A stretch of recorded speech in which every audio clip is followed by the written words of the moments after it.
Corona virus Hyderabad ను వణికిస్తోంది.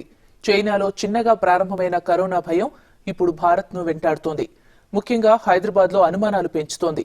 జలుబు, దగ్గు, జ్వరం వంటి లక్షణాలతో వచ్చి ఆసుపత్రిలో చేరుతున్న వారి సంఖ్య పెరుగుతోంది. ఇప్పటికే 4 అనుమానిత కేసులతో హైదరాబాద్ ఉలిక్కిపడింది. అయితే ఆ నలుగురిలో 2 రక్త నమూనాలను పుణేలోని వైరాలజీ ల్యాబ్ కు పంపగా పరీక్షల్లో నెగిటివ్ వచ్చింది. దీంతో వైద్య ఆరోగ్య శాఖ ఊపిరి పీల్చుకుంది.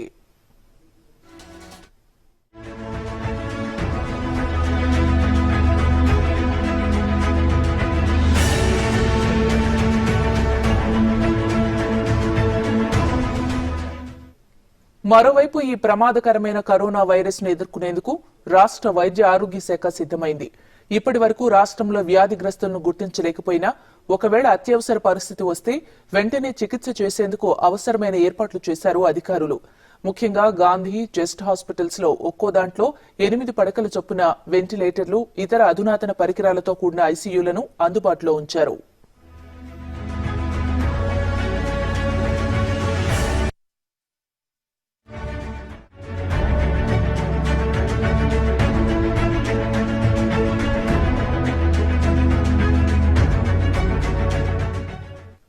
కరోనా వైరస్ బాధితుల చికిత్స, నమూనాల సేకరణ, పుణేకు పంపించడం, ఫలితాలు ఎప్పటికప్పుడు తెలుసుకోవడం, అవసరమైన ఇతర ఏర్పాట్లను నిరంతరం పర్యవేక్షించడానికి ఒక ప్రత్యేక నోడల్ అధికారిని నియమించాలని కూడా వైద్య ఆరోగ్య శాఖ నిర్ణయించింది. దేశవ్యాప్తంగా అన్ని రాష్ట్రాల వైద్య ఉన్నతాధికారులతో నిన్న కేంద్ర ఆరోగ్య శాఖ వీడియో కాన్ఫరెన్స్ నిర్వహించింది.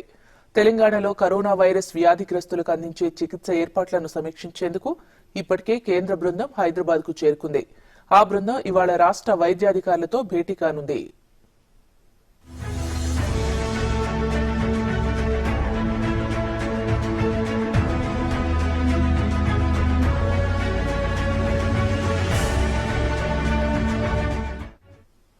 చైనా, హాంకాంగ్ తదితర దేశాల నుంచి రాష్ట్రానికి వస్తున్న వారిలో దగ్గు, జలుబు, జ్వరం వంటి లక్షణాలు కనిపించగానే కరోనా వైరస్ వచ్చిందనే భయంతో ఆసుపత్రికి పరుగులు పెడుతున్నారు. సాధారణ ఫ్లూ లక్షణాలుంటే వారిలో కరోనా పరీక్షలు చేయాల్సిన అవసరం లేదని, ఈ వైరస్ లక్షణాలు కావచ్చేమోనని అనుమానిస్తే మాత్రం వారి నుంచి నమూనాలు సేకరించి పరీక్షలకు పంపించాలని కేంద్ర అధికారులు సూచించారు.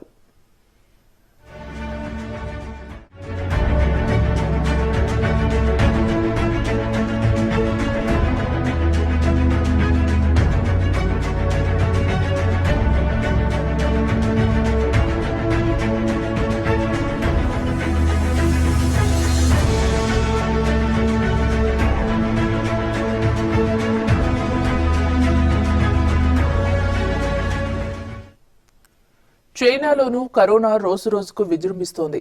ఇప్పటికే కరోనా వైరస్ బారిన పడి మృతి చెందిన వారి సంఖ్య 110కి చేరింది. దాదాపు 3000 మంది బాధితులున్నట్టు అధికారికంగా ధృవీకరించారు. మరో 5794 మందికి ఈ వైరస్ సోకినట్టు అనుమానిస్తున్నారు. గత 24 గంటల్లోనే 24 మంది మరణించారు. 461 కొత్త కేసులు నమోదయ్యాయి. ఇందులో 400 మంది పరిస్థితి విషమంగా ఉంది. చైనాలోని వుహాన్ నగరంలో బయటపడిన కరోనా వైరస్ క్రమంగా ఇతర దేశాలకు వ్యాపిస్తోంది. దగ్గు, జలుబుతో మొదలైన సార్స్, నిమోనియా వ్యాధుల్లోకి దింపుతోంది. అయితే వైరస్ సోకిన వారిలో 51 మంది కోలుకోవడం కాస్త ఉపశమనం కలిగిస్తోంది.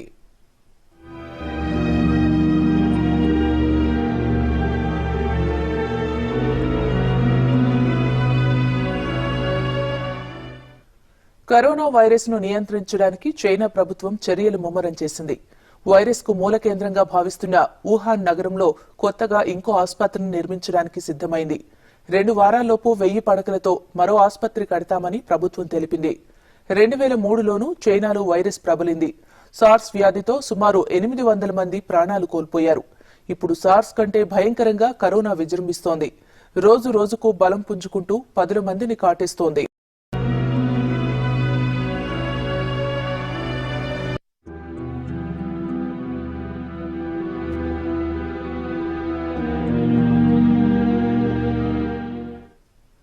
సాధారణంగా స్వైన్ ఫ్లూ, కరోనా లాంటి వైరస్లు చలి వాతావరణంలో తీవ్రంగా విజృంభిస్తుంటాయి. బాగా వేడి వాతావరణంలో ఇలాంటి వైరస్లు మనుగడ సాగించలేవని వైద్య ఆరోగ్య శాఖ ఉన్నతాధికారులు చెబుతున్నారు. చైనాలో ప్రస్తుతం 3 డిగ్రీల ఉష్ణోగ్రతలు నమోదవుతున్నాయి. విదేశాల్లోనూ కరోనా కలకలం రేపుతోంది. హాంకాంగ్, తైవాన్, మకావుల్లో 17 మందిలో వైరస్ ఆనవాళ్లు ధృవీకరించారు. థాయిలాండ్లో 7, ఆస్ట్రేలియా, సింగపూర్లలో 4 చొప్పున, అమెరికాలో 3, జపాన్, ఫ్రాన్స్, మలేషియాల్లో 3, వియత్నాం, నేపాల్లలో 1 చొప్పున ఈ వైరస్ బారిన పడినట్లు గుర్తించారు.